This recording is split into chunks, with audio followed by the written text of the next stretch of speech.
Buenas tardes. Quiero dar a conocer algunos puntos de vista frente a este proceso electoral que se avecina y a la suerte de nuestro país Colombia.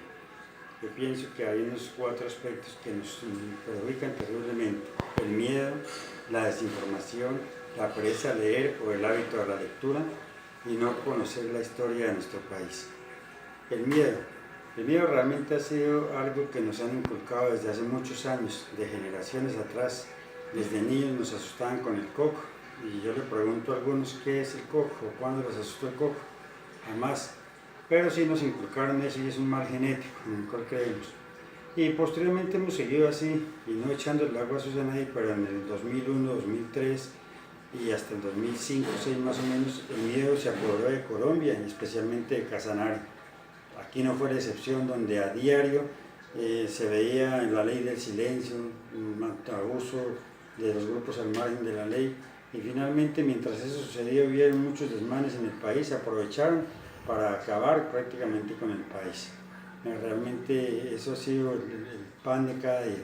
Pero hoy en este proceso electoral no es la excepción. Ya hoy vemos cómo nos tildan de castrochavistas, de guerrilleros, de socialistas, de comunistas, en fin, todo calificativo. Y yo, hasta donde conozco y doy fe de Agua Azul, Venta Quemada y amigos de Tuna, de Bogotá, algunos, yo conozco que son ciudadanos de bien. Y cabe la aclaración: yo no soy guerrillero, no soy comunista, no soy castrochavista y no soy socialista. Yo soy una persona que siempre ha querido el bien del país, que he luchado, que he hecho control social, que también, a pesar de que he hecho control social, que tengo autoridad moral para hablar, también está sujeto a críticas. La gente muchas veces lo critican a uno, malinterpretan la labor social que uno hace, y finalmente eso es el buen líder, pues, recibir eso. Pero sí, el miedo nos ha aterrorizado bastante aquí en este proceso electoral, que va a ser una segunda Venezuela, algo que finalmente no es cierto. Yo pienso que si nosotros analizamos y miramos la historia, el pensar que estamos mejor que Venezuela es un sofisma de distracción. ¿Y quiénes están sembrando eso? Quienes han acabado el país, quienes nos llevan a la desgracia desde hace muchos años. Porque si nosotros miramos, hay más de 8 millones de indigentes hoy en Colombia, la pobreza supera el 65%, el desempleo el 30%. Entonces no veo que estemos mejor que Venezuela. El sistema de salud es el más pésimo del país. Eso no puede seguir pasando en nuestro país. Ese es el sistema que han tratado de desinformarnos, el segundo punto que le decía. Otro es la pereza a leer o la falta de hábito de la lectura. Nosotros no leemos y simplemente lo que nos den las redes sociales, ¿sí?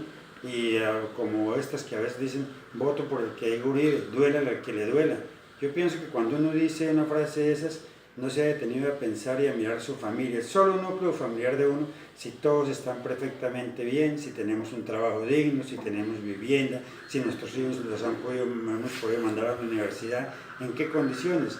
Yo realmente analizo eso y a veces digo, y le da una tristeza, porque no analizamos antes de decir una frase de esas. Nosotros simplemente pensamos en cómo ofender o cómo vender la idea a la brava con la gente, guste lo que le guste, duele a que le duela. A mí sí me duele que mis hijos tengan un futuro incierto. Eso preocupa bastante. Y la falta de conocer la historia. Nosotros no conocemos la historia real del país. En el 2002, 2001 se sembró el terror en Colombia, se agudizó con los grupos al margen de la ley, especialmente el paramilitarismo. Recuerdo que era una cosa bastante horrible. Aquí nos tocaba a las 5:30, 6 de la tarde quedarnos. Y ya es algo de lo que ha motivado para que la gente estime al doctor Uribe, que desde luego yo no tengo contra nada de él, lo respeto como ser humano, como expresidente del país, pero no comparto ciertas cosas. ¿Y por qué? Porque mientras esos grupos al margen de la ley estuvieron, mientras se tomaron el poder ellos, prácticamente aquí sometieron a nuestros gobernantes al dominio de ellos, pero finalmente fueron quienes sí recibieron condenas hoy ejemplares, como el caso del exalcalde Mauricio Jiménez, del doctor Oscar Wilches, del doctor Efraín Hernández, del doctor Miguel Ángel Pérez, del doctor William Pérez. Excelentes personas. En esa época había contratos para la gente. Nosotros podíamos hacer una orden de prestación de servicios sin ningún problema y no nos robábamos la plata, las ejecutábamos bien. Mientras ese terror existía, modificaron la ley de contratación. Hoy en día es un monopolio completo. ¿A quién favorece eso? A los grandes, a los que tienen plata, inclusive prestándose para la corrupción porque es demasiado lo que ha grabado en impuestos. Entonces yo pienso que ese punto de conocer la historia es muy importante, porque realmente en esos años también subió la gasolina de 3.167 pesos a 7.776, que más o menos es el 120%, y nadie dijo nada, nadie nos dolió. Se incrementó el IVA del 9 al 16%, nadie nos dolió. La salud se deterioró completamente y nadie nos dolió. 1.900 títulos mineros en los páramos de Colombia, más la renovación de licencias, y nadie le dolió eso. Y hoy nos echamos la culpa hasta nosotros mismos, que es que nosotros no difundimos el mensaje, que nosotros tenemos que ver la historia para no caer y repetir lo mismo. Y la pelea del doctor Uribe y el doctor Juan Manuel Santos, presuntamente dudo que sea cierto, porque simplemente yo creo que con lo que se ha hecho en el país, el pueblo reaccionaba y en este momento no tendría quien apoyara eso. Y vemos nosotros cómo hoy, por lo menos el país está sumido en la pobreza y la miseria precisamente a raíz de esto. ¿Qué ha pasado con eso? Si el doctor Juan Manuel hubiera seguido alineado con el doctor Uribe, hoy seguramente nadie le comería carreta, porque prácticamente han satanizado ese gobierno, que ha tenido también cosas buenas, desde luego el apoyo a la educación, no ha incrementado tanto el valor de la gasolina, no ha invertido en educación, pero con también muchos desaciertos. Pero ¿quién es el Congreso de Colombia? ¿Quiénes lo eligieron a él y quiénes lo postularon? Nosotros no podemos votar por el que diga Uribe. ¿Por qué? Porque por Santos votamos porque Uribe dijo, o votaron, ¿sí? Y ahorita que estamos con lo mismo.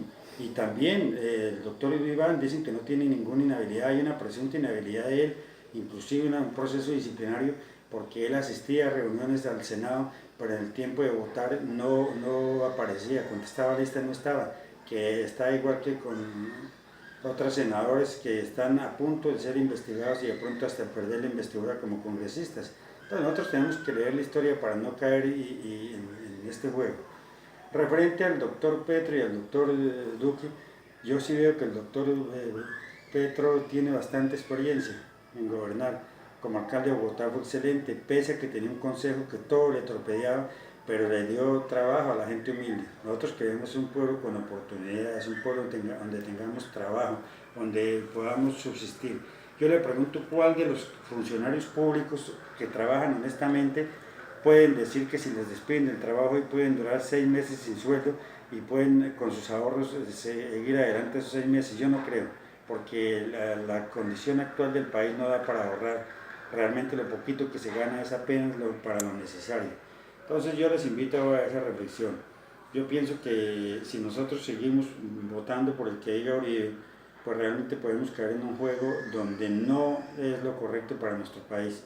Yo pienso que el voto es conciencia, y si no tengo nada contra el doctor Duque, pero sí lo que no le veo es experiencia en la parte administrativa, ¿sí? Y de alguna manera va a pasar lo mismo que con Juan Manuel. Si el doctor Duque trata de obrar como él le parezca, va a tener de enemigo al doctor Álvaro Uribe y le van a hacer atropellar todo proyecto en el Congreso de la República. Pero ¿qué pasa si gana Petro? Va a haber un equilibrio de poderes, porque sería en más de 200 años la primera vez que el presidente no tiene un Congreso mayoritario, ni de coalición ni nada, porque de alguna manera estaríamos ya en el equilibrio del poder ejecutivo y del poder legislativo, que sería algo importante para la democracia del país. Pero lo más grave es que el doctor Duque hoy piensa reformar la justicia en Colombia, ¿sí? Y acabar las cortes, acabar un poco de organismos de justicia en el país. Se congregarían todos los 3 poderes en una sola bolsa y sería muy peligroso para la democracia y para nosotros. Colombia es un país muy bonito, de oportunidades.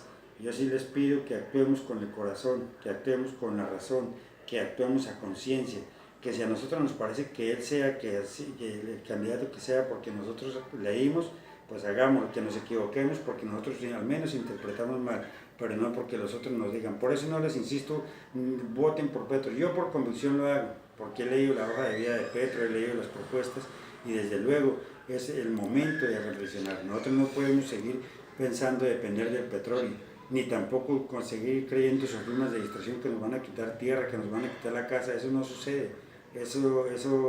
Colombia tiene una condición diferente a la de Venezuela. Nosotros somos dueños del suelo en Venezuela no son dueños del suelo, por eso la expropiación que dicen algunos en redes sociales es eso. Yo les invito a que hagamos estos debates, a que nos ilustren si estoy equivocado, qué es la bondad que ofrece el doctor Duque y cuál es la autonomía que él tiene. Petro por lo menos sabemos que es autónomo y que él se preparó para ser presidente de la República. El doctor Duque no se había preparado para ser presidente, simplemente a dedo lo colocó el doctor Uribe. Que esto nos sirva de reflexión. Feliz tarde, Dios les bendiga.